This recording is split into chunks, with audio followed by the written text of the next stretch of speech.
Como é que eu não sei? Túlio, quantos anos tu tem? 15? É não, é quanto? É quanto? 15. É quanto? 5. Quanto? Tá estudando. Vai aparecer na farinha. Eu tô chamando você, viu? Você ali, viu? Tá certo? E assim o papai vai lhe ajudar, o pai vai lhe ajudar, viu? O vovô vai orar por você bastante. Eu vou orar toda noite por você. Papai também, viu? Bom, cada um de vocês apresenta. Deus sabe o nome de cada um. Tá bom?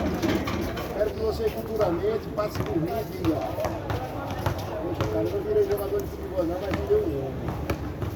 Né? Virei um homem decente, cidadão do Paraguai. Respeitado. Tá? Eu moro aqui há 40 anos. Mas eu venho com a foto de mim aqui.